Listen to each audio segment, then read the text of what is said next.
Mainit ang sikat ng araw na pumapasok mula sa maliit na siwang ng bodega. Sa loob, nakaluhod si Elira Sarmiento. Tanga ng lumang basahan. Pilit nililinis ang sahig na puro alikabok at natuyong mantsa ng langis. Nanlalambot ang kanyang katawan. Ngunit sanay na siya sa ganitong pagod. 20 taon na siya ngayon. Ngunit pakiramdam niya, mas matanda pa siya sa edad dahil sa bigat na dinadala. Umugong ang tunog ng pagbukas ng mabigat na pinto. Bumungad si Clara Vergara. Nakapamewang, nakasuot ng magarang damit, na halatang mamahalin. Kasunod dito si Mike. Hawak ang isang lata ng malamig na soft drinks. Habang sa likod ay si Selena. Hoy, Elira! Sigaw ni Clara. Umalingaw-ngaw ang boses nito sa dingding ng bodega. Ang bagal mo namang kumilos? Kanina ka pa dyan? Ganyan pa rin itsura ng sahig? Napayuko si Elira. Pinipigil ang sarili na magreklamo. Pasensya na, Clara. Tatapusin ko na ito agad. Mahinang sagot niya at halos pabulong. Naglakad si Mike palapit. Mabigat ang mga yabag. Pagdating sa harap niya, ibinuhos nito ang kalahating laman ng soft drink sa sahig na kanina pa niya pinupunasan. Tumulo ang malamig na likido sa kanyang kamay at sumipsip sa lumang basahan. Napatigil siya, pikit mata ang pagkadismaya. Ayan, sabi ni Mike at natawa. May bago ka nang lilinisin. Bilisan mo. Para may silbi ka naman kahit minsan. Humagalpak si Selena. Nagdaki pa ng bibig na parang natutuwa sa kalokohan ng pinsan. Grabe ka, Mike. Pero bagay lang. Alam mo namang walang talento si Elira kundi magpunas ng kalat. Napairap si Elira. Pero hindi niya pinakita. Pumikit siya at pinipilit kontrolin ang namumuong luha. Hindi siya pwedeng magpakita ng kahinaan. Hindi rito. Hindi sa harap nila. Pinagpatuloy niya ang pagpupunas. Marahas ang bawat galaw. Hindi dahil galit sa sahig, kundi dahil kailangan niyang ilabas kahit konting hinanakit. Ngunit bawat hagod ng basahan ay parang martilyong tumatama sa kanyang dibdib. Alam mo, Elira, wika ni Clara habang nakasandal sa pinto. Pinagmamasdan siya na parang isang alipin. Buti na lang talaga't pinatira ka pa dito ni Papa. Kung tutuusin, wala ka namang karapatang manatili sa bahay na ito. Isa ka lang namang ampon. Pabigat, hampas lupa. Bumigat lalo ang dibdib ni Elira. Ang salitang yon, hampas lupa. Ilang beses niya nang narinig mula sa kanila. Ngunit hindi pa rin siya natutong hindi masaktan. Magpasalamat ka na lang. Dagdag ni Selena. Nakataas ang gilay. Tal kung ako masusunod matagal ka nang itinapon sa kalsada. Mula sa gilid, narinig ni Elira ang mabigat na yabag ni Michael Vergara, ang ama ni Clara at Mike. Nakatayo ito sa pintuan, matalimang tingin, nakasuot ng puting polo na halatang bagong plancha. Ang presensya nito palaging nakakapanghina. Anong kaguluhan nito? Malamig na tanong ni Michael. Nag-unahang magsumbong sina Clara at Mike. Ang bagal kasing kumilos ni Elira. Reklamo ni Clara. Parang walang silbi. Kahit maglinis di marunong. Dagdag naman ni Mike. Tumingin si Michael kay Elira. Malamig. Parang wala siyang halaga. Bilisan mo dyan. Babagal-bagal. Inutil.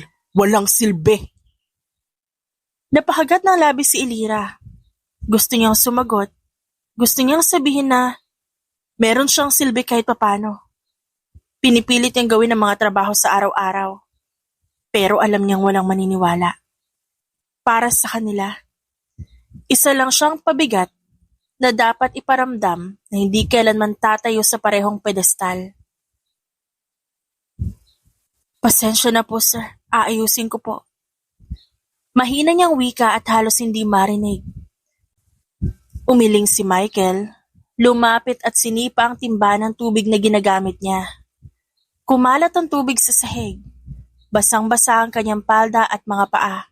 Magumpisa ka ulit. Siguraduhin mong walang bahid ng dumi bago matapos ang araw. Kundi wala kang kakainin ngayong gabi. Tito naman. Sabat ni Selena. Nakangiti pa rin. Hayaan mo na. Pero masarap sigurong panoorin si Elira na nagugutom. Tawanan ang sumunod. Sa harap ng ingay na natiling nakaluhod si Elira. Pilit kinokolekta ang kumalat na tubig gamit ang basahan. Sa loob niya, naglalaban ang dalawang damdamin. Ang galit at ang lungkot. Matapos ang ilang oras ng walang tigil na paglilinis, sumapit ang gabi. Nasa bodega pa rin siya.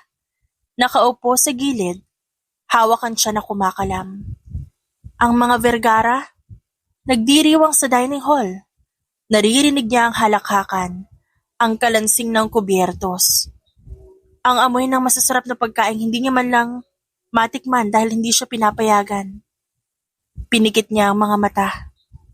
Hanggang kailan? Hanggang kailan ko ito titiisin? Tanong niya sa kanyang isipan. Hindi siya sigurado sa sagot. Pero sa isang bahagi ng kanyang puso, may umuusbong na boses na nagsasabing, darating din ang araw na makakaahon siya. Hindi habang buhay siyang alipin sa sariling tahanan. Ngunit para sa gabing yon, muli siyang nahiga sa malamig na sahig ng bodega.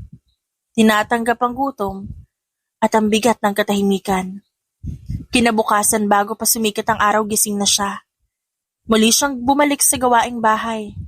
Paglalaba, paglilinis, pagluluto para sa mga Vergara. Walang pumapansin sa kanya maliban kung may pagkakamali. Habang naglalatag siya ng pagkain sa mesa, dumaan si Clara at sinadya siyang banggain. Tumila po ng isang baso ng tubig at nabasa ang sahig. God, Elira! Sigaw ni Clara, kunwaring naiinis. Kahit kailan talaga tanga ka? Pasensya na. Bulong ni Elira. Agad yumuko para punasan ang natapon. Sumunod naman si Mike. Tinapakan ang kanyang kamay habang nakaluhod siya. Napangiwi siya sa sakit. Dapat sanay ka na rito. Sabi ni Mike nang nakangisi. Isa kang basahan. At ang basahan walang karapatang magreklamo. Napapikit si Elira. Naramdaman niya ang kirot sa kamay. Ngunit mas matindi ang hapdi sa kanyang loob. Ang bawat salita'y parang kutsilyo. Hinihiwa ang natitirang pag-asa sa kanyang puso. Pero habang pinupunasan niya ang sahig, sa gilid ng kanyang mga mata, nahuli niya ang sarili sa refleksyon ng salamin sa dining hall. Doon niya nakita ang sarili. Mahina, payat, gusgusin, halos walang pagkakakilanlan. At doon siya nangako sa sarili. Hindi habang buhay, ganito siya. Kahit hindi pa niya alam kung paano, sigurado siyang darating ang araw na titigil ang halakhakan ng mga Vergara. At sa oras na yun, siya naman ang tatawa. Mataas ang sikat ng araw. Ramdam na ni Elira ang pagod sa katawan. Hindi pa siya nag-aagahan. Naroon siya sa gilid ng hardin. Tanga ng host, nagdidilig ng mga halamang pinapaganda lang para may maipagyabang ang pamilya Vergara sa mga bisita. Ang hamog sa damuhan, nagsisimula ng matuyo. Ngunit ang kanyang kamay nanginginig pa rin dahil sa lamig ng tubig at sa pilit na pagpupuyat kagabi. Sa veranda ng mansyon nakaupo si Clara at si Lina. Parehong nakasuot na magagarang dress. Nagkakape at nagtatawanan. Si Mike naman, nakasandal sa poste. Nakataas ang cellphone at abala sa pag-scroll. Ngunit hindi nawawala ang mapanuyang tingin kay Elira. Ang pangit talaga na itsura niya kapag nagtatrabaho. Ani Clara nakataas ang kilay. Parang hindi babae. Wala man lang elegance sa katawan. Sumingit si Selena sabay hagikik. Buti na lang. Hindi siya tunay na Vergara. Nakakahiya kung ganyan ang kadugo natin. Hindi kumibo si Elira. Sanay na siya sa mga insulto. Inaayos lang niya ang hawak na hose. Pilit pinapanatili ang mukha niyang walang ekspresyon. Kahit ang loob niya'y parang binabayo ng ulan sa sama ng loob. Hoy, Elira. Mukhang natutuyo na yung halaman sa kanan. Diligan mo na maayos. Sumunod siya at inikot ang hose. Ngunit bigla itong hinablot ni Mike. Tinapat ang dulo sa kanya at binuksan ng malakas. Tumama ang malamig na tubig sa kanyang muka. Napatili siya sa gulat at napaatras. Nanginginig sa ginaw. Ayan, at least nalinis na rin siya. Tawa ni Clara at tinakpan pa ng kamay ang bibig sa sobrang tuwa. Parang aso. Dagdag ni Selena. Dapat lagyan na lang siya ng tali, no? Tumulo ang malamig na tubig mula sa buhok at damit ni Elira. Sumama sa sahig ng hardin. Napapikit siya sa pinipigilang luha. Ang puso niya'y humihiyaw, pero alam niyang hindi niya kayang lumaban. Hindi dito. Hindi pa. Ngunit bago pa makagawa si Mike ng panibagong kalokohan, biglang bumukas ang gate ng mansyon. Pumasok ang isang itim na luxury car. Kumikintab sa ilalim ng araw. Tumigil ito sa driveway at bumaba mula rito ang isang binatang matangkad. Nakasuot ng dark tailored suit, may tindig na otoridad. Napalingon ang lahat. Kahit si Michael na nasa veranda na pala tumayo agad. May bahid ng paggalang sa muka. Vince Altamirano. Pabulong na sabi ni Selena. Halos mawala ng composure. Si Vince Altamirano, ang kilalang binatang tycoon na nakilala sa talino at tapang sa negosyo. Naglakad papasok sa hardin. Ang bawat takbang nito puno ng kumpiyansa. Ngunit ang mga mata nito'y agad huminto sa eksena, sa harap. Si Elira, basang-basa, nakayuko, hawak pa rin ang hose. Ano nangyayari dito? Malamig ngunit mabigat ang boses ni Vince. Diretsyong tumama sa grupo. Sandaling natahimik ang mga Vergara. Ngumiti si Clara at mabilis nag-ayos ng buhok. Oh, Vince! Wala naman. Nagbibiroan lang kami.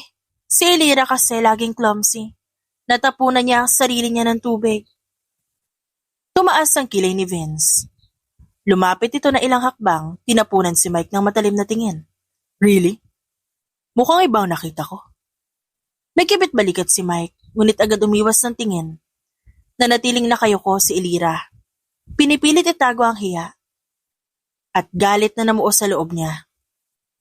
Huwag kang tumingin. Huwag kang magsalita. Paulit-ulit yung bulong sa sarili. Ayaw niyang masangkot ang estranghero. Ngunit si Vince tila hindi makapagpigil. Hinawakan nito ang gilid ng jacket. Inabot kay Elira. Miss, baka ginawin ka. Suotin mo to. Nanlaki ang mga mata ni Elira. Napatingin siya kay Vince. At sa unang pagkakataon, may nakitang hindi panlilibak sa isang tingin kundi malasakit. Hindi na ho kailangan, sir. Maliligo din naman ho ako. Di mo kailangan tiisin yan. Dagdag ni Vince. Mababa ngunit matatag ang tono. Kusa nito ang sinuot ang kanyang jacket. Vince. Sabat ni Clara. Pilit na ngumiti. Wala ka nang dapat alalahanin kay Elira. Isa lang siyang alila dito. Mabilis na lumingon si Vince at tumama ang malamig na tingin sa kanya. Alila? Di ba tao rin siya?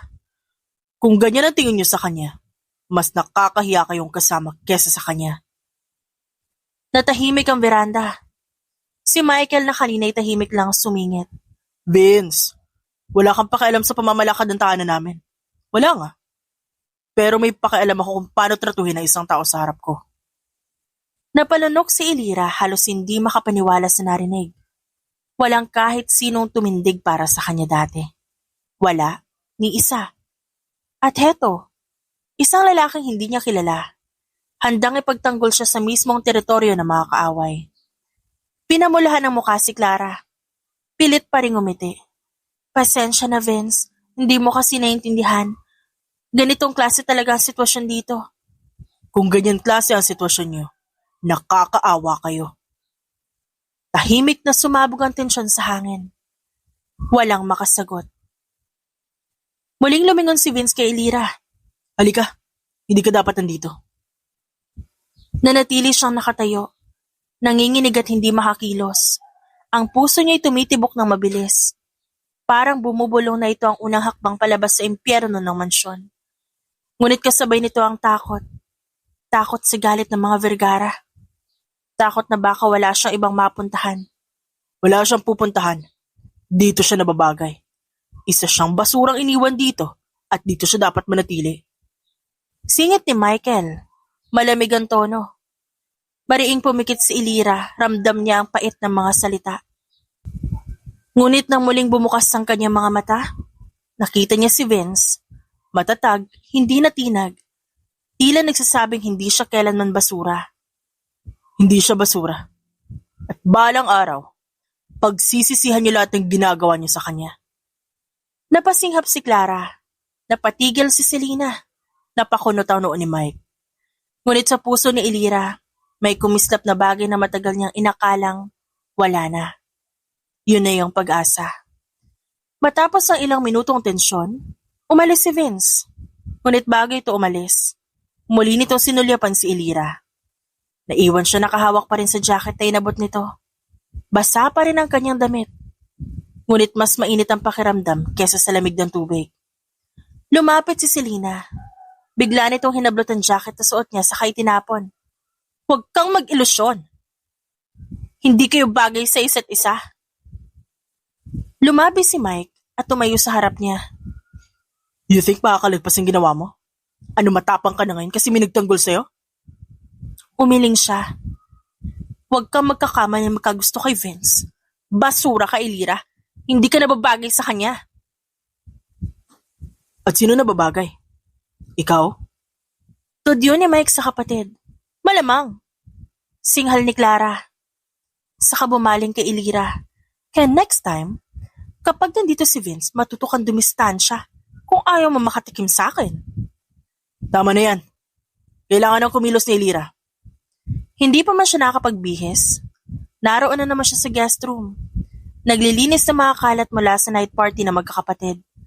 Mga suka, nagkalat na tira-tirang pulutang chichirya, mga bote at paruming couch. Linisin mo yan lahat. Gagamitin pa yan ng mga kaibigan ko mamaya. Dapat malinis dahil kung hindi kukulong kita sa kulungan ng mga aso. Singhal ni Mike. Hindi na sumagot si Elira. Tinuon na lamang ang buong atensyon sa paglilinis. Nang matapos ang araw, halos himatayin na siya sa pagod. Bumalik siya sa bodega. Sugatan ng kamay dahil sa bubog. Nanginginig ang tuhod. Nangingibabaw sa lahat ang sakit ng hiya at panghihina. Ngunit sa tabi ng kanyang kutsyon, nakita niya ang jacket. Malinis, nakatiklop, para bang naghihintay. Pinulot niya yon at muling napaiyak. Bakit ngayon ko lang naramdaman na may taong naniniwala sa akin? Ngunit kasabay ng luha, may umusbong na panibagong damdamin. Ang galit, matinding galit. Hindi lang sa mga Vergara, kundi sa sarili niya. Dahil hinayaan niyang tapakan siya ng ganito katagal. Nakatulog si Elira nang may hawak pa ring jacket. Ngunit ngayong gabi, iba ang laman ng kanyang panaginip. Tahimik ang buong mansyon. Maliban sa lagutok ng lumang orasan sa sala. 3:00 ng madaling araw. Ang oras kung saan madalas tulog ang lahat. Sa bodega, mahimbing na nakahiga si Elira. Mahigpit na yakap ang jacket ni Vince. Subalit ang katahimikan biglang nagulantang nang bumukas ng malakas ang pinto sa pasukan. Isang malalim at baritonong tinig ang nag-echo sa maluwang pasilyo. Mga inutil! Sigaw ni Michael. Lasing na lasing. Hawak ang bote ng alak. Ang yapak pasuray-suray at bawat akbang nag-iiwan ng bigat ng galit at pagkatalo. Sa sulok ng kusina nagising si Elira. Bumangon siya, nanlalamig ang katawan. Hindi ito ang unang beses na umuwing lasing si Michael. Ngunit may kakaibang sindak sa boses nito ngayong gabi. May bigat, may puot na parang naghahanap ng mapagbubuntungan. Diyos ko, sana wag ako mapansin. Ngunit hindi siya pinalad. Elira! Buliyaw ni Michael. Dumagundong sa buong bahay yon. Ang bote ng alak bumagsak sa sahig, nabasag, at kumalat ang amoy ng alak. Lumabas ka diyang ayop ka! Nanigas ang katawan ni Ilira. Gusto niyang magtago. Ngunit alam niyang mas malala kapag nagtagal siya. Mabigat ang kanyang mga paa habang marahang lumalabas ng bodega. Nakatungo. Halos hindi makahinga. Sir, may kailangan ho ba kayo? Kinakabahang saad niya. Ngunit bago pa siya makapagtapos, mabilis na lumipad ang kamao ni Michael. Tinamaan siya sa sikmura. Napaluhod siya. Halos mawala ng hininga. Dahil sa'yo, puro kamalasan ang inabot ko. Namatay ang asawa ko dahil sa'yo. Natalo ako sa sugal dahil sa kamalasan mo. Sumunod ang isang sampal, malakas at mabigat. Sir, wala ho akong kinalaman. Walang kinalaman. Ikaw ang sumpa sa bahay na ito. Kung di ka napadpad dito, di ako babagsak ng ganito. Yung mga anak ko nahawan ng kamalasan mo. Nawala ang mami nila dahil sa pagtatanggol sa'yo. Alam mo ba yan? Paulit-ulit ang hampas, suntok at sipa. Ramdam ni Ilira ang bawat tama. Parang sinisibak ang kanyang katawan. Ngunit sa kabila ng lahat hindi siya umiyak. Hindi siya nagmakaawa. Pagod na pagod si Michael matapos ang ilang minutong pananakit. Wala kang silbi dito. Hindi kita anak. Hindi kita pamilya. Isa kang pabigat na dapat nang alisin. Matagal na sana eh. Ang kaso, ikaw lang ang nagtagal sa pamamahay na to. Halika rito. Hinawakan nito ang braso niya. Marahas na kinaladkad palabas ng kusina. Pababa sa maluwang na pasilyo hanggang sa pinto ng mansyon. Sir, saan niyo ho ako dadalhin? Ngunit bago pa siya matapos, ibinagsak siya ni Michael sa sementadong lapag sa labas ng bahay. Ang lamig ng hangin sa madaling araw ay dumampi sa kanyang pawisan na sugatang balat. Simula ngayon, di ka na papasok dito. Hindi ka na bahagi ng tahanang to. Maghanap ka ng buhay mo sa kalsada dahil doon ka nababagay. Kasabay ng mga salitang yun, isinara ni Michael ang mabigat na pintuan. Ang tunog ng pagkakasara ay parang martilyong bumaon sa kanyang puso. Naiwan si Ilira sa labas. Mag-isa. Sugatan. Walang dalang anuman maliban sa damit na suot at ang jacket na hawak pa rin niya. Marahang tumayo, nanginginig ang tuhod. Halos hindi niya maramdaman ang sarili. Ngunit hindi siya nagmakaawa. Hindi siya kumatok. Hindi siya lumuhod para muling tanggapin. Tahimik siyang naglakad palayo. 3 oras ang lumipas. Naglakad siya sa kalsada. Walang direksyon. Ang madilim na kalye. Ang tanging liwanag ng poste. At buwan ng ilaw. Bawat hakbang ay mabigat. Bawat hinga ay masakit. Ang kanyang mga paa ay sugatan na. Ang katawan ay namamaga sa pasa at dugo. Ngunit hindi siya tumigil. Hindi ako babalik. Hindi na ako babalik. Kung ito ang kapalaran ko, haharapin ko. Pero hindi na ako luluha para sa kanila. Sa gitna ng katahimikan, narinig niya ang sariling tinig. Hindi ako basura. Ngunit habang inuusal yun, lalong bumibigat ang kanyang mata. Lumalabo ang kanyang paningin. Ang mga ilaw ng poste, nagiging malabong guhit. Nagpatuloy siya sa paglalakad hanggang sa biglang bumigay ang kanyang tuhod. Bumagsak siya sa gilid ng kalsada. Dumadampi ang malamig na hangin sa kanyang muka. Ang jacket ni Vince, mahigpit pa rin niyang yakap. Parang yun lang ang natitirang kanlungan sa lahat ng nawala. At bago tuluyang dumilim ang kanyang paningin, isang imahe ang huling pumasok sa kanyang isipan. Isang pares ng matang matalim, ngunit mabait.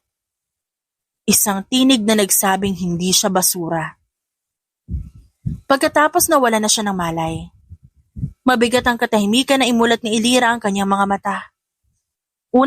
Una niyang naramdaman ay ang malamig na dampi ng kumot. Ang bango ng malinis na silid at ang kakaibang lambot ng kutsyon na kanyang hinihigaan. Hindi ito bodega. Hindi ito ang malamig na semento ng kalsada. Mabilis siyang napabalikwas. Ngunit agad ding napangiwi dahil sa sakit ng kanyang mga sugat at pasa. Napatingin siya sa paligid. Hindi pamilyar ang silid.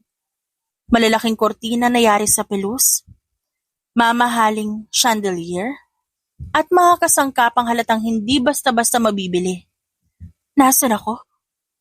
Sa isang upuang malapit sa kama, nakita niya ang isang lalaki. Nakayuko ito at nakasandal sa upuan, ngunit malinaw na gising. Ang presensya nito'y nagbigay ng kakaibang bigat sa silid.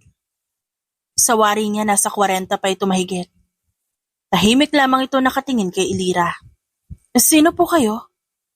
Mahina niyang tanong, halos pabulong.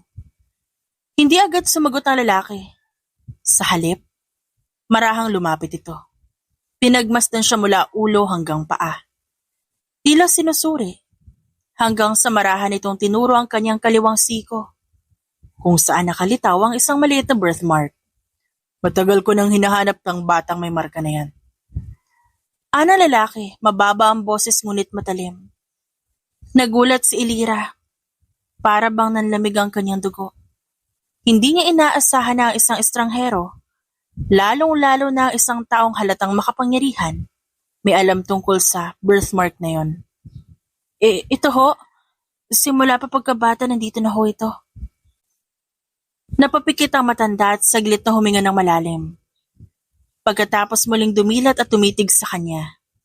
Ano ang pangalan mo, iha? Elira. Elira Sarmiento. Bakit ka nasa kalsada? Sugatan at halos walang malay nang matagpuan kita. Seryoso nitong tanong. Napayuko si Elira. Ang lalamunan niya'y parang natuyo na. Ano pa yung sasagot niya? Ang totoo, wala talaga siyang malinaw na pinagmulan. Ampun lang ho ako. Simula 3 taong gulang doon na ako sa mga Vergara. Katulong po ako doon hanggang ngayon. Katulong? Sa ganitong kalagayan? At sa mga pasamo, sinong may gawa? Napatitig si Elira sa kanyang kamay. Nanginginig. Ang mga pasa sa kanyang braso. Ang sakit sa tagiliran. Lahat sariwa pa. Ngunit hindi siya nagsalita. Ang kanyang mga labi mahigpit na nakasara. Hindi niya kayang sabihin. Ayaw niyang ilabas ang baho ng pamilyang kumupkop sa kanya. Kahit pagano kasakit ang ginawa ng mga ito. Alam niyang kapag sinabi niya lalo lamang lalala. Wala po, aksidente lang. Pabulong niyang sagot. Tahimik na tinignan siya ng lalaki. Mahaba ang katahimikan. Mabigat. Parang hinihintay siyang magsabi pa. Nanatiling tikom ang kanyang bibig. Severino Alcantara ang pangalan ko. Anito at nag-abot ng kamay sa kanya. Hindi niya alam kung paano yun sasagutin pero tinanggap niya ito. Hindi niya kilala ang lalaking ito. Wala siyang alam sa mundo sa labas dahil simulat sa Paul, tanging sa loob lamang siya ng bahay ng mga Vergara. Walang cellphone. Hindi rin pinapayagang makapanood ng telebisyon. Maya-maya tumayo ito. Walang imik. Tumalikod at tinungo ang pinto. Doon lang niya naramdaman ang bigat ng katahimikan. Parang may tanong na hindi natuloy. Mga salitang hindi binigkas. Bago lumabas, sumaya niya si Severino sa 2 gwardya. Bantayan niyo siya. Siguraduhin niyo ligtas. Huwag niyo siyang palalabasin. Yes, sir. Sabay na sagot ng mga gwardya dito. Walang dagdag na salita umalis ang matanda. Naiwan si Elira, nakaupo sa magarang kama. Nanginginig at nalilito. Bakit gano'n ang titig niya sa akin? Para bang may alam siya tungkol sa pagkatao ko. Napahawak siya sa kanyang siko. Sa birthmark na matagal niyang iniisip, na wala namang halaga. Ngunit ngayong gabi, tila yun na naging susi ng mga tanong na hindi pa niya kayang harapin. Sa unang pagkakataon hindi lang takot ang naramdaman niya, kundi isang malalim na kaba na baka ang kanyang buong buhay, hindi niya pala lubos na kilala. Tahimik na bumukas ang pinto ng silid at pumasok ang 2 doktor. May kasamang nurse na may dalang tray at mga gamit pang medikal. Good morning, Miss Elira. Pasensya na kung naistorbo ka namin. Pero kailangan po namin kumuha ng ilang samples mula sa inyo. Routine test lang. Samples? Para saan po? Ilan lang po itong basic test. Dugo, konting buhok at ilang check-up. Para masigurong stable ang kalusugan niyo pagkatapos na nangyari. Napakunot ang noon ni Elira. Hindi ba't sapat na ang sugat na ginamot kagabi? Ba't kailangan pa ng ganitong klaseng pagsusuri? Tanong niya sa isip. Yun ang bumabagabag sa kanya. Ngunit hindi rin niya nagawang tumanggi. Kung yun na makabubuti, sige po. Mahina niyang tugon. Agad gumalaw ang nurse. Maingat na kinunan ng dugo ang kanyang braso. Ramdam ni Elira ang malamig na karayom na sumayad sa kanyang balat. Tiniis niya yun. Sunod ilang hibla ng kanyang buhok na dahan-dahang kinuha. Tahimik ang buong proseso. Ngunit hindi mapigilan ni Elira ang mapaisip. Bakit parang sobra-sobra ang pagsusuri? Hindi ba't simpleng sugat lang naman ang meron siya? Pagkatapos, muling umiti ang doktor. Salamat po sa pakikipag-cooperate, miss. Ipapaabot na lang namin ang resulta. Tumango siya bagamat nanatili ang tanong sa kanyang isipan. Habang isasara nila ang pinto, hinawakan niya ang kanyang dibdib. May kutob siyang hindi lamang yung routine test. Kinabukasan tahimik ang silid. Sa unang tingin ni Elira akala niya, isa na namang nurse ang papasok. Dala ang gamot o pagkain. Ngunit na lumapit ang figura agad siyang natigilan. Nakatayo ito sa harap niya, isang lalaki na tahimik na nakatitig. Hawak nito ang isang envelope na kulay puti. Makapal, halatang mahalaga. Elira. Nanuyo ang lalamunan niya nang banggitin ni Severino ang kanyang pangalan. Hindi siya sanay tawagin ng ganon. Karaniwang may kasunod na insulto o utos, yun ang nakasanayan niya. Ngunit sa tinig ni Severino may halong lambing at respeto. Lumapit ito at umupo sa silya sa tabi ng kama. At marahang inilapag ang envelope sa lamesa. Alam ko nagtataka ka kung ba't ka narito. At kung bakit ako naroon ng gabing yon. Hindi ko may boss si Elira.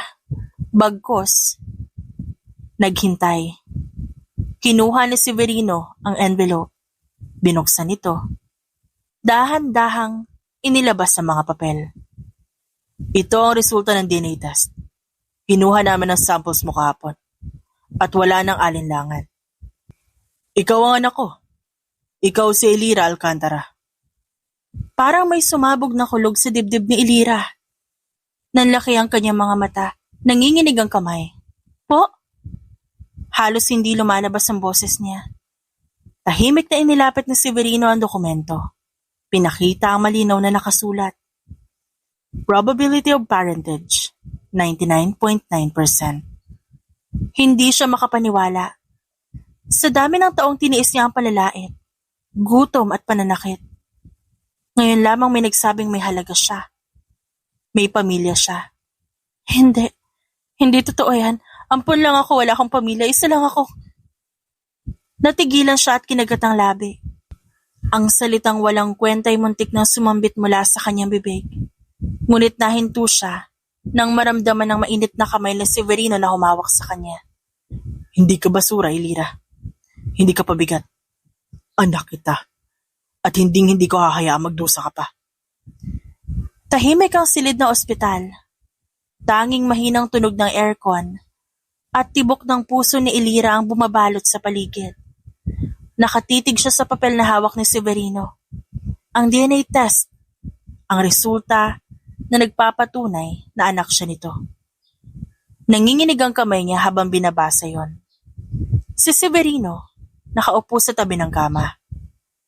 Bakas sa mukha ang bigat ng damdamin at ang ilang dekadang pangungulila. Malalim ang kanyang buntong hininga bago siya nagsalita. Elira, anak, matagal kitang hinanap. Noong 3 taong gulang ka pa lang, nasa ibang bansa ako para asikasuhin ang mga negosyo. Pinagkatiwala kita sa tauhan at sa iyong yaya.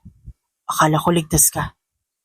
Tumigil siya sandali, parang sinusubukang pigilan ng kirot na bumabalik sa alaala. Ngunit isang gabi nagising ako sa tawag. Wala ka na raw sa mansyon. Ang yaya mo dinala ka sa labas at mula noon hindi na siya nakabalik. Ilang buwan ko siyang pinahanap, pero natagpuan ko na lang na patay na. Wala na siyang naibigay na sagot kung saan kanya iniwan. Napatitig si Severino kay Elira. Kita ang pangingilid ng luha. Araw-araw anak, tinatanong ko ang sarili ko kung saan kita hahanapin. Ginamit ko lahat ng koneksyon ko. Lahat ng tao. Pero parang naglaho ka. Hanggang sa halos mawala na ako ng pag-asa. Si Elira ay tahimik lang at nakikinig. Pilit niyang inaalala ang mga alaala ng kabataan. Ngunit ang tanging malinaw ay ang pagiging ampon sa mga Vergara. Hindi niya maalala ang mismong gabing yun. Hindi ko alam na nasa kanila ka pala. Kung alam ko lang matagal na kitang kinuha. Dagdag pa ni Severino. Puno ng pagsisisi ang boses. Wala ho akong galit sa inyo. Nahirapan lang akong tanggapin ang lahat ng ito. Buong buhay ko ho kasi. Inakala ko wala na ako magulang. At ang mga Vergara lang ang meron ako. Wala akong ibang pamilya bukod sa kanila. Naintindihan kita. I'll give you time to process all of these. Ang mahalaga sa akin nandito ka na. At hindi ko hahayaang mawala ka ulit sa akin, anak. Doon bumigay ang luha ni Elira. Hindi niya napigilang umiyak. Sunod-sunod na hikbi ang kumawala mula sa dibdib. Ilang taon niya nang pinipigilan ng lahat ng sakit. Ngunit ngayon sa harap ng taong nagpakita ng malasakit, tuluyang bumuhos ang lahat. Hinayaan niya si Severino na nandun lang, nakikinig sa kanya. Ang matanda naman, marahang hinagod ang kanyang likod. Walang salita, walang pangungutya, tanging yakap lang ng isang ama. Makalipas ang ilang oras, pinatulog siya ng gamot. At paggising niya, ibang mundo ang bumungad. Wala na siya sa ospital. Sa halip na sa isang malawak na silid siya. May kurtinang sutla, kama na malambot at tila ulap, at muebles na halatang gawa sa pinakamahal na kahoy. Nanlaki ang mga mata ni Elira. Hindi niya alam kung panaginip ba ang lahat o katotohanan. Ngunit bago pa siya makapagtanong, dumating ang ilang tauhan. Mga babae na may dalang mga kahon ng bagong damit, sapatos at personal na gamit. Miss Elira, ito po yung pinabili ni Don Severino para sa inyo. Isa-isa nilang nilabas sa mga damit, mga gown, casual wear, at uniforme para sa paaralan. May laptop, cellphone at iba pang gamit na hindi niya kailanman natitikman sa buong buhay niya. Hawak ni Elira ang isang simpleng damit na kulay asul. Halos hindi siya makapaniwala. Para sa akin lahat ng to? Ngumiti ang kasambahay. Opo, miss. Simula ngayon, kayo na po nakatira dito, sa mansyon ng mga Alcantara. May tanong lang po ako, ma'am. Mayaman ba talaga si sir? Ay, mali. Mayaman po ba yung magulang ko? Nalilitong tanong niya sa mga katulong at sabay-sabay na tumango. Sa mga sumunod na araw, damang-daman ni Elira ang pagbabagong parang isang himala. Wala na ang bodega, wala na ang gutom, wala na ang mga hampas at panlalait.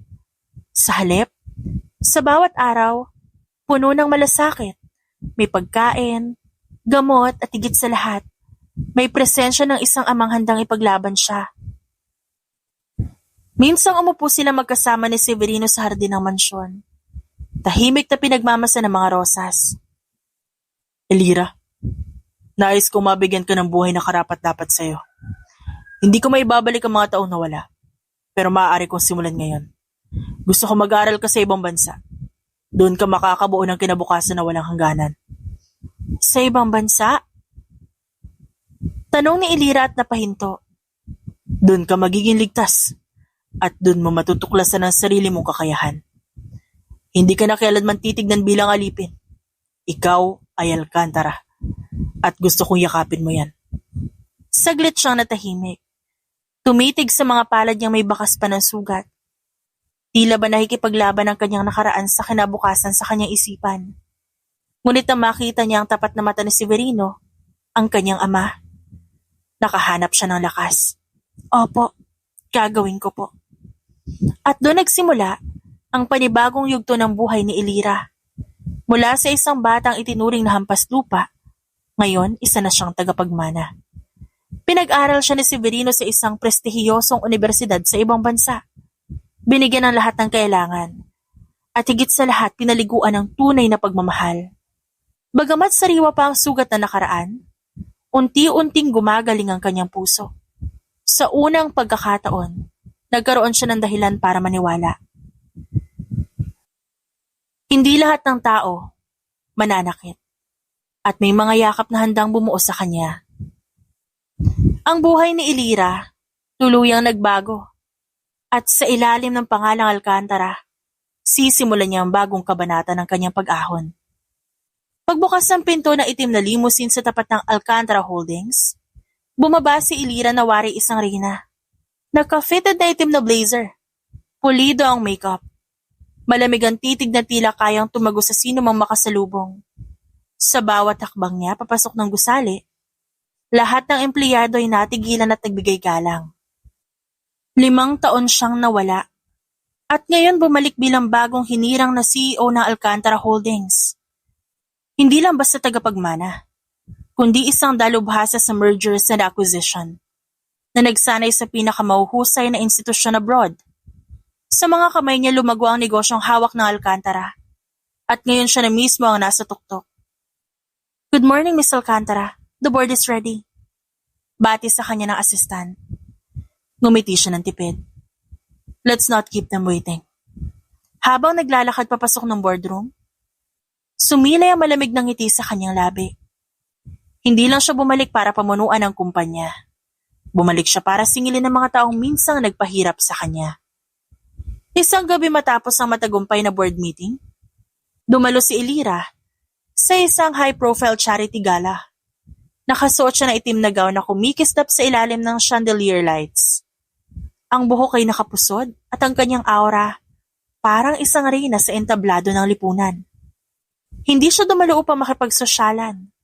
Dumating siya para ipakita sa lahat ng makapangyarihan na si Elira Alcantara ay dapat katakutan at igalang.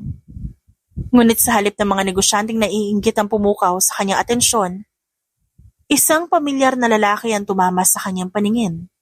Matangkad, maputi, may matalim na panga, at matang tila nakakaunawa kahit walang salita.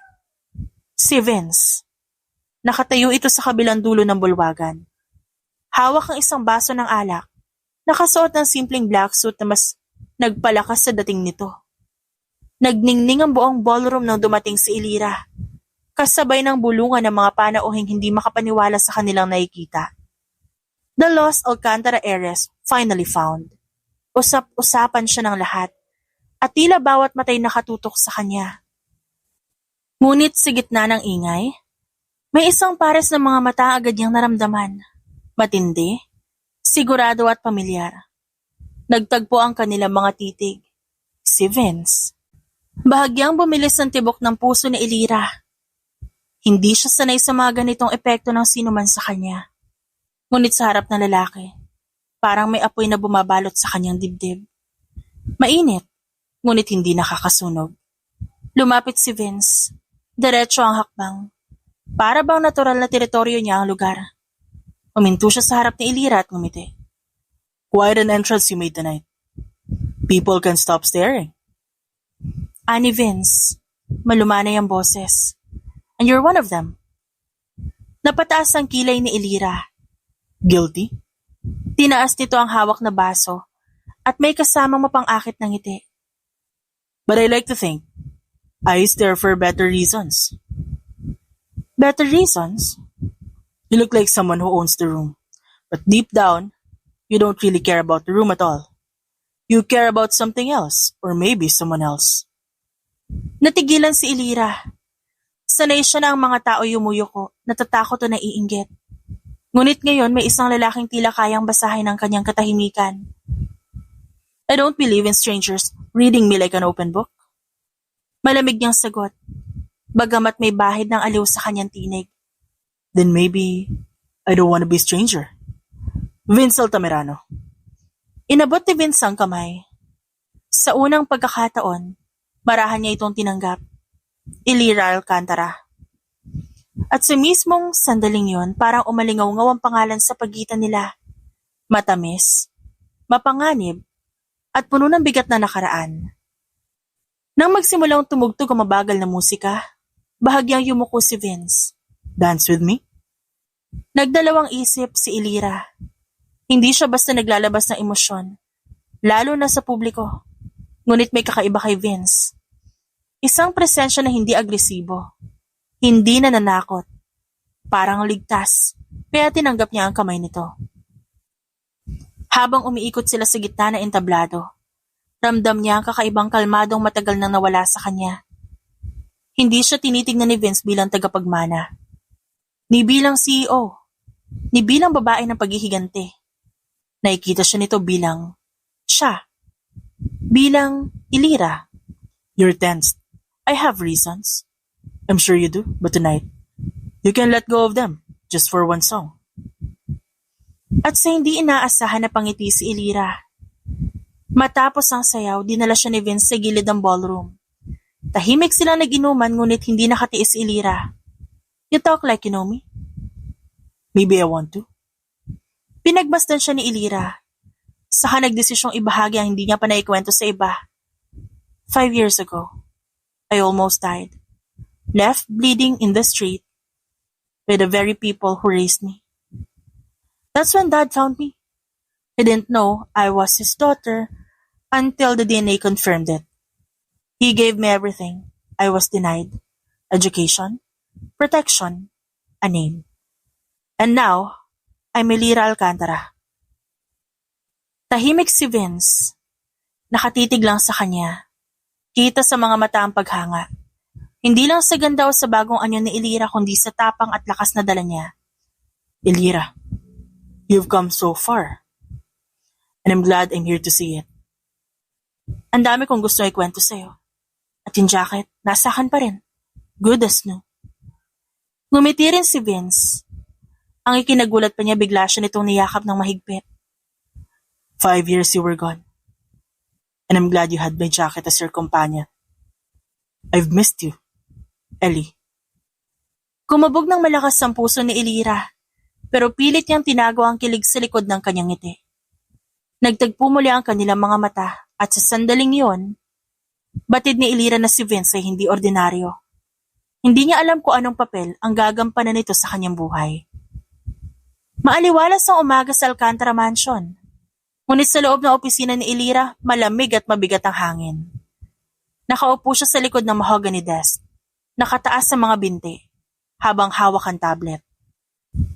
Nakasalansan ng mga papeles sa gilid. Karamihan ay tungkol sa kumpanyang unti-unti niyang inaalis sa kamay ng mga Vergara. Sa kanyang isipan, lahat ay nakalatag na parang chessboard. At ang bawat galaw niya ay kailangang perpekto. Ngunit may kumatok. Miss Alcantara, you have a visitor. Hindi siya tumingin. I told you. No one unless I approved. I know, but Mr. Vince Altamirano insisted. Napatigil si Elira. Saglit siyang natahimik bago siyang umiti ng malamig. Let him in. Pumasok si Vince, maayos ang suot na navy blue suit. Hawak ang isang folder. Hindi nag-aksaya na oras si Elira. What do you want this time? Straight to the point. I like that. But I'm here because I think you and I have common enemy. Oh, really? And who might that be? The Vergaras? Sagot nito diretso ang tingin. Natigilan si Elira. Sanay siya na siya ang may alam ng tunay na galit laban sa pamilya. Ngunit heto ang lalaking to. Nakaupo sa kanyang opisina. Tila ba kilalang-kilala ang kanyang kalaban. Why would a man like you go against them? Tanong niya, malamig ang tono. Sumandal si Vince. Nag-relax ang katawan. Because they've crossed me too. Business deals. Under-the-table tactics. Manipulation. Let's just say I don't like bullies. And I don't like seeing you fight them alone. Tumayo si Elira at nilapitan ng bintana. Sa labas tanaw niya ang hardin ng mansyon. Tahimik siyang nag-isip. You think you can handle being part of my game? I don't think, Elira. I know. Humarap siya at mabigat ang tingin. You don't know what you're getting into. Hindi lang to tungkol sa negosyo. This is personal. Every move I make isn't just to win. It's to destroy. Ngumiti si Vince. Good. Because I don't do half measures either. Sandaling nagtagpo ang kanilang paningin. May kuryente sa pagitan nila. Hindi lang dahil sa galit na pareho nilang hawak, kundi sa tiwala na unti-unting nabubuo. Fine. If you want in, you prove yourself. Ngumiti si Vince at inilapag ang folder sa mesa. Binuksan yun ni Elira at bumungad ang ilang dokumento. Mga kontrata, financial records, ebidensya na illegal transaksyon ng kumpanya ni Michael. This is the key to crumbling Michael Vergara's business. I've been keeping track of his shady casino debts, his laundering schemes, one leak to the right channels, and he's finished. Napatigil si Elira. Hindi niya inaasahan na may ganito kalalim na impormasyon si Vince. You've been watching them too? Let's just say I like to be prepared. But now, I'd rather share it with you. Tahimik na pinagmasdan ni Elira ang mga papel. Ramdam niya ang bilis ng tibok ng kanyang puso. Sanay siyang mag-isa. Sanay na walang kakampi. Ngunit ngayon, naroon si Vince. Handang ibuhos ang lakas laban sa parehong kalaban. You know, you don't have to do this alone. I've always been alone. And it made me strong. Malamig na saad ni Elira. I don't doubt that. But strength doesn't mean isolation. Sometimes, the strongest people are those who know when to let someone in. Para bang tinamaan si Elira sa mga salitang yon. Gusto niyang tumawa. Gusto niya itaboy ito pero may parte sa kanyang pusong gustong marinig yon. Fine, you can join. But remember this, Vince. Betray me once, and I'll destroy you faster than I destroy them. Fair enough, but I don't plan on betraying you. In fact, I plan on staying. Nagtagpo ang kanilang mga mata. At sa sandaling yon, hindi na sila dalawang magkaibang nilalang. Sila'y dalawang kaluluwang pinagtagpo ng iisang layunin. Maulan ang hapon. Ang madilim na ulap ay waring sumasalamin sa kapalaran ng mga Vergara. Sa loob ng Grand Hall na isang lumang gusali, kung saan idinaos ang press conference, nagbubulungan ng mga reporters, photographers at ilang opisyal ng gobyerno. Nasa gitna si Eli Alcantara. Nakatayo ng matikas sa harap ng entablado. Naka-all black siya. Simple ngunit elegante. At ang mga matay malamig. Sa kanyang likod naroon ang ilang dokumento at larawan. Ebidensya ng mga kasong ikinapapahamak ng dating makapangyarihang pamilyang kumupkop ngunit nagpahirap sa kanya. Sa labas ng gusali, ramdam ang tensyon habang ibinababa si Michael mula sa police van. Nakaposa sa mga kamay. Pinapagitnaan ng dalawang pulis. Ang dating mataas na ihip ng lalaki ngayon balisa. Nanlilisik ang mga mata ngunit wala nang magawa. Mr. Michael Vergara, you are under arrest for graft, smuggling, and several counts of illegal operations. Mariing wika ng opisyal. Nagtitilian ng mga mamamahayag. Kumakaskas sa mga kamera. Habang idinadaan si Michael sa harap ng lahat. Natanaw nito si Elira. Puno ng galit ang kanyang mga mata, ngunit bakas din ng takot. Elira, you think this is over? You'll regret this. Ngunit hindi man lang kumurap si Elira. Malamig siyang ngumiti at tumalikod. Mataas ang kisame ng opisina ni Elira sa Alcantara Holdings. Ang sahig na marmol kumikislap sa ilalim ng malamlam na ilaw ng chandelier. Sa gitna ng katahimikan biglang bumukas ang pinto. Pumasok ang tatlo. Sina Clara, Mike at Selena.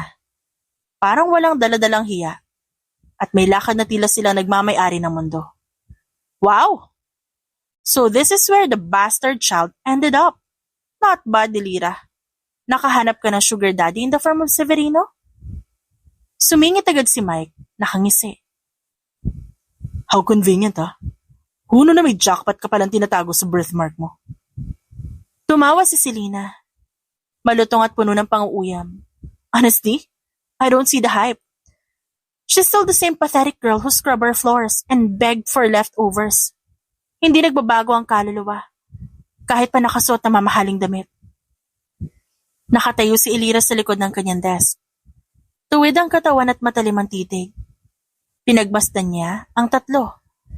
Mga mukha na minsan nagpatiklop sa kanya, ngunit ngayon hindi na. Funny. Sagot niya. Malamig ang boses. For people who just lost their patriarch to prison. You seem confident, almost delusional. Napangiwi si Clara.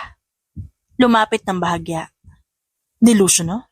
Hindi mo alam kung sino ka kumpara sa amin. You may carry the Alcantara name, but deep down, you'll always be the lowly servant who wash our dirty laundry. Don't fool yourself, Elira. You'll never be us. Ba't ko naman gugustuhin maging katulad niyo? You're clinging to a crumbling name. Desperately pretending you're still powerful. Meanwhile, I don't need to pretend. I'm powerful. Tumawa si Mike at pilit pinatatag ang sarili. Powerful? Please. You think locking up my father will break us? We'll get him out. Money talks. Sweetheart. And the Vergara have more than what you think. Oh, I think you'll find that your father's empire is nothing but sand. And sand, Mike, slips right through your fingers. Nagtagpo ang kanilang mga titig at sa isang iglap ng katahimikan. Sa loob ng sandaling yon, ramdam ni Mike ang bigat ng salitang yon. Ngumiwi agad siya at pinilit na tumawa. You talk big, but I know you, Elira. You're still that scared little girl who cried when Clara pulled her hair. Pwede kang magsuot ng mamahaling damit. Pero at the end of the day, we made you. We shaped you. Malambing ngunit nakamamatay ang bawat takbang ni Elira at diretsong tumingin kay Mike. You didn't make me. You tried to break me. And for that, I should thank you. Because the girl you bullied died 5 years ago. Kung sino man to nakatayo sa harap nyo ngayon, is someone you'll never be able to control. Nanahimik si Selena pero hindi nagtagal nagsalita rin to. Big words, but I wonder hanggang saan mo kayang dalhin yung tapang mo. Everyone has a weakness. We'll find yours. Try. By the time you do, I already have everything you've ever loved. Your shares, influence, even the people who used to bow down to you. Harapin mo yan, Selena. Nabubulok na ang pangalang Vergara.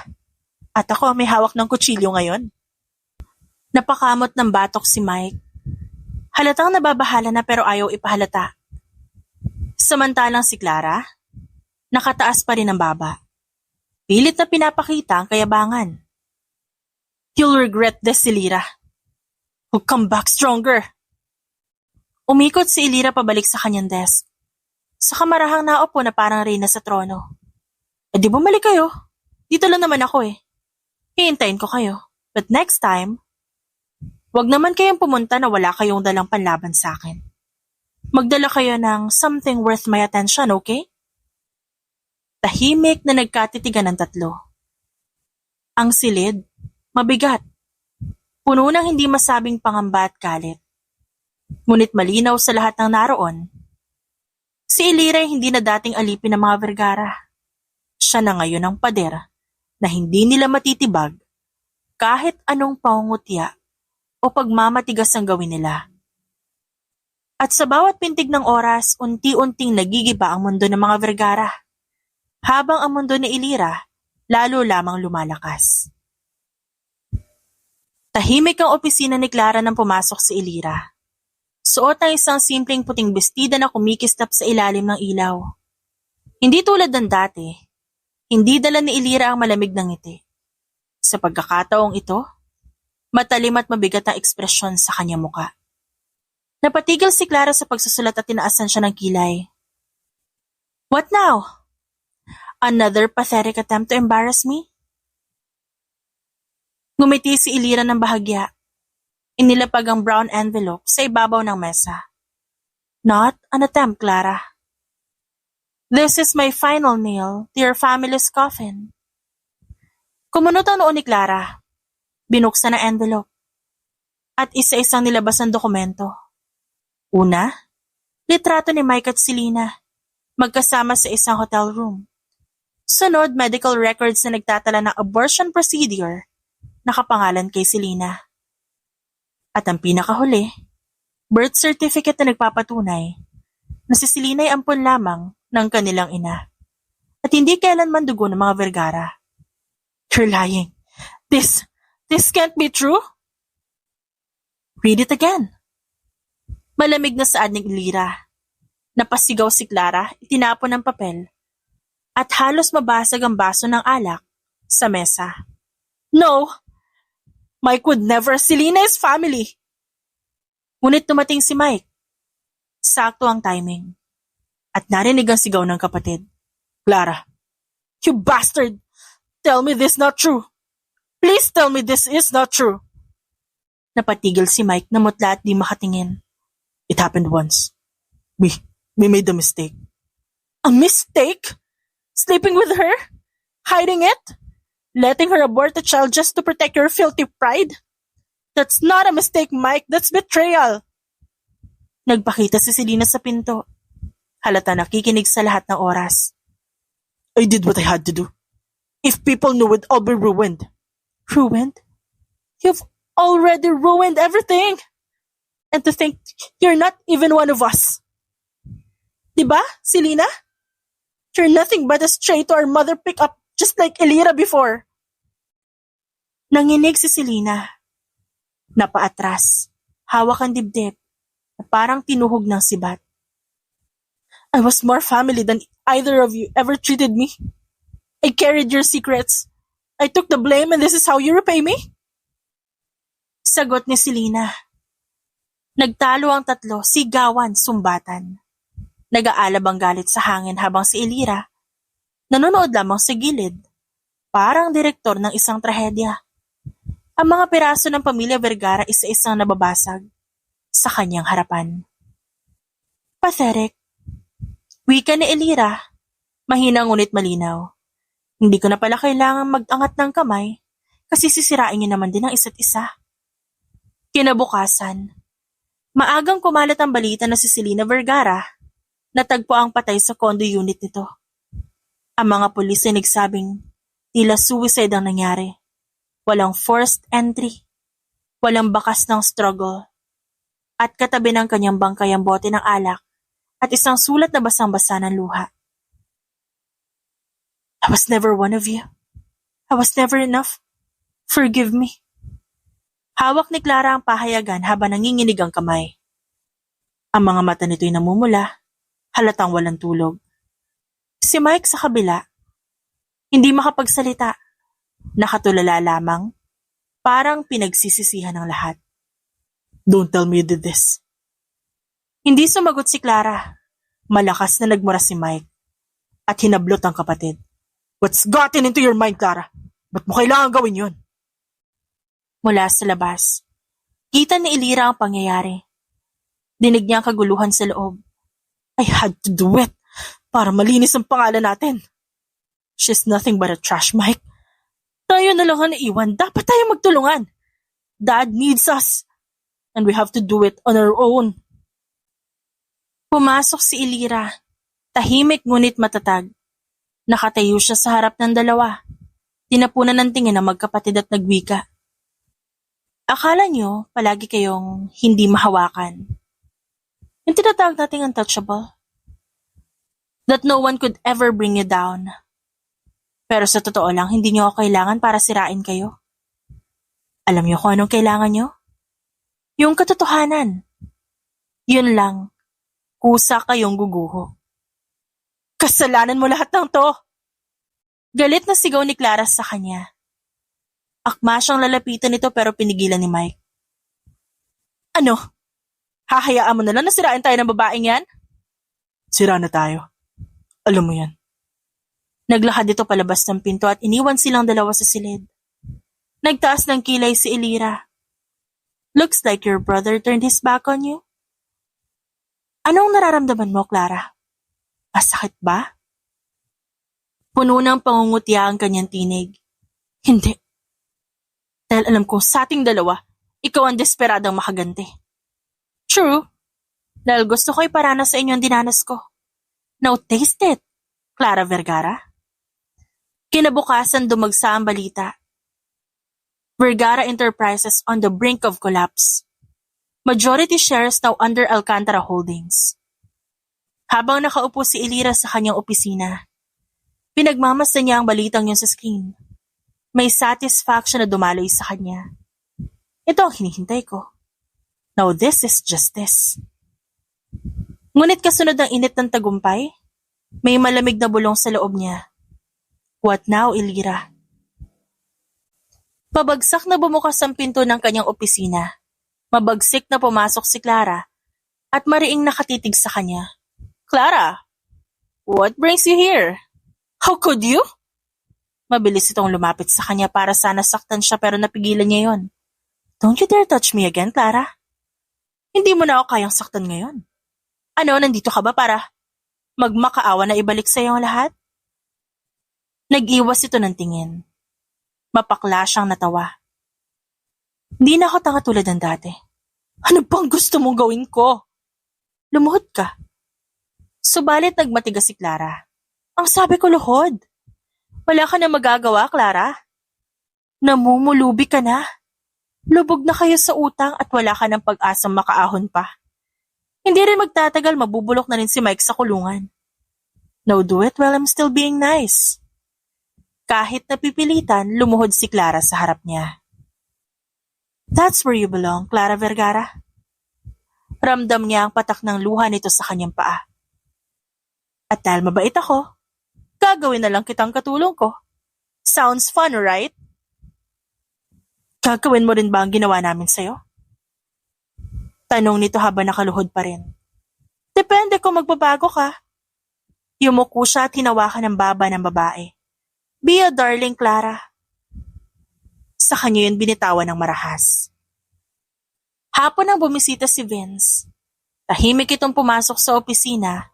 Walang bit-bit kundi mapanuring tingin. So it's done. Yes, it's done. The Vergaras are finished. Just as I planned. And how do you feel? Of course, victorious. Victorious or empty? Don't twist this, Vince. Pinaglaban ko to. I bled for this. Don't tell me I should feel guilty for finally winning. I'm not telling you to feel guilty. I'm asking if winning against them really gave you peace. Or are you just proving you can hurt them the way they hurt you? Humigpit ang pagkakahawak ni Elira sa kanyang upuan. You think I'm weak? Napagsisisihan ko to? No. I think you're strong. Strong enough to choose differently. Strong enough to not let hatred define you. Hindi siya nakasagot. Sa halip tinignan niya ang mga dokumento sa mesa. Mga papeles na nagpatunay ng pagbagsak ng mga Vergara. Lahat ng pinaghirapan niya, lahat ng sakit na pinagdaanan niya, nakatali sa mga papel na yon. Pero bakit parang hindi sapat? Nakaramdam siya ng bigat sa dibdib. Hindi dahil sa pagkatalo ng mga Vergara, kundi dahil sa posibilidad na tama si Vince. Na baka sa kabila ng lahat ng paghihigante, wala pa rin siyang tunay na kapayapaan. I don't expect you to forgive them overnight. But don't lose yourself in their ruin. Because one day, when the dust settles, all you have left is yourself. And I want you to still recognize the woman standing in the mirror. Tahimik si Elira. Tinitigan niya si Vince at sa unang pagkakataon, hindi niya alam kung alin na mas mabigat. Ang tagumpay na hawak niya o ang mga salitang unti-unting pumipilas sa pader ng kanyang puso. Habang lumalabas si Vince ng silid, naiwan si Elira sa katahimikan. May kasabay na tanong na hindi niya matakasan. Have I truly won? Or have I just become them? Tahimik ang gabi sa Alcantara Mansion. Sa unang pagkakataon matapos ang matagal na panahon, walang magarbo o magulong pagtitipon, walang mga dokumentong nakalatag sa mesa para sa susunod na galaw laban sa mga Vergara. Nasa balkonahe si Elira. Nakaupo habang hawak ang isang kupita ng alak na hindi man lang niya tinikman. Sa harap niya, tanaw ang malawak na hardin. na nililiwanagan ng ilaw ng buwan. You're nothing without empire you built on lies. Ang mga salitang binitiwan niya kanina, sumasalamin sa kanyang sariling tinahak. Oo, nakaganti siya pero bakit may kulang? Bakit tila hindi kasing gaan ang inaasahan ng dibdib niya? Lumapit si Vince. Tahimik na naglakad mula sa likod. May dala itong tasa ng kape. You don't look happy, Ellie. I should be. I got everything I wanted. Justice, revenge, lahat. Justice or vengeance? Hindi siya nakasagot. Hinugot niya ang malalim na hininga at muling binalik ang tingin sa hardin. Ilang oras bago ang eksenang ito, nakaharap niya ang kanyang amang si Severino. Matapos ang lahat ng kaguluhan, tahimik lang siya nitong pinagmastan. Elira, I'm proud you survived. But I cannot be proud of what you've become. Dad, I only did what they deserved. Do you know what they did to me? You know how they treated me. Alam ko. Pero ang paghihiganti, anak, walang hangganan. Kung susukatin mo ang buhay mo sa sakit na dinulot nila, magiging bilanggo ka pa rin. Ang tunay na lakas si Lira ay ang pagpapatawad. O kung hindi man, sa pagpili na itigil ang siklo ng galit. At sa unang pagkakataon hindi niya nagawang sumagot. Ngayon, habang naroon si Vince sa tabi niya, naaalala niya lahat ng sinabi ng kanyang ama. At higit sa lahat, ang paulit-ulit na babala ni Vince. You've proven your strength. But strength isn't just about bringing others down. Sometimes, it's about knowing when to stop. Namilog ang mga mata ni Elira. Nakagat niya ang labi. Sa kanyang puso, may kumikiliting isang unti-unting pagkabasag ng pader na itinayo niya. Vince, all this time you were right. I was also blinded by the pain, by the anger. I thought taking everything from them would heal me. But now I feel empty. Then maybe, it's time to start living for yourself, Ellie. Not for revenge, not for the past, but for the life you deserve. Tahimik si Elira, ngunit sa kaibaturan ng kanyang puso, unti-unti siyang natututo ng bagong katotohanan. Tama si Vince. Tama rin ang kanyang ama. Hindi maaaring mabuhay ng dahil lang sa galit. Maybe it's time to let go. Ngumiti siya at sa sandaling iyon, ramdam niya ang pagsisimula na isa na namang bagong kabanata ng buhay niya. Sa ilalim na malamlam na liwanag ng buwan, naglakad si Elira at Vince sa hardin ng mansyon. Tahimik ang paligid. Tanging lagaslas ng tubig mula sa fountain ang maririnig. Hindi na nila kailangan magsalita ng marami. Ang presensya ng isa't isa'y sapat na. You know, Elira, I've waited for you to see that life isn't just about pain. That you deserve more than revenge. You deserve happiness. Napangiti si Elira. Mahina ngunit totoo. And you never gave up on me, Vince. Even when I pushed you away. Even when I turned evil right before your eyes. Lumapit si Vince at hinawakan ang kanyang kamay. Because I know who you really are. Not the broken girl they tried to destroy, but the woman who could rise stronger than all of them. Naramdaman ni Elira ang init ng palad. Sa unang pagkakataon wala siyang tinulak palayo. Sa halip, tumingin siya ng diretso sa mga mata nito. At doon niya nakita ang isang bukas na hindi nakatali sa galit kundi sa pagmamahal. Vince, for so long, I thought revenge would complete me. But I realized true power is not making other people kneel. It's in choosing to stand tall without hatred. Dahan-dahang lumapit si Vince at hinaplos ang kanyang pisngi. Pumikit siya nang maramdaman ng pagsakop nito sa kanyang labi.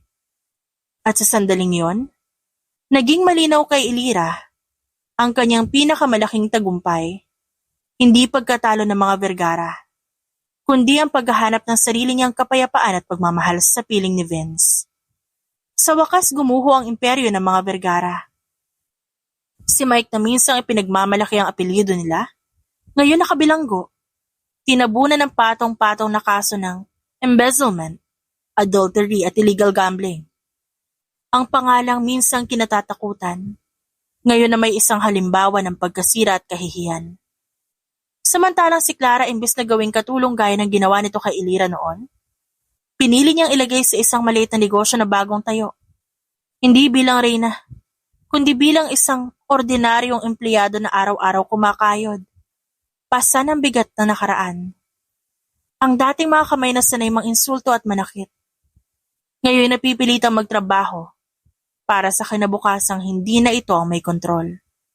At si Elira, nakatanaw mula sa taas, ngumiti ng malamig sapagkat sa kanyang paningin, walang mas malupit na hustisya kaysa makita ang dating mga mapang-api na nakayuko, hubad sa kapangyarihan at pinagmumukha lamang ng mga anino ng kanilang dating sarili.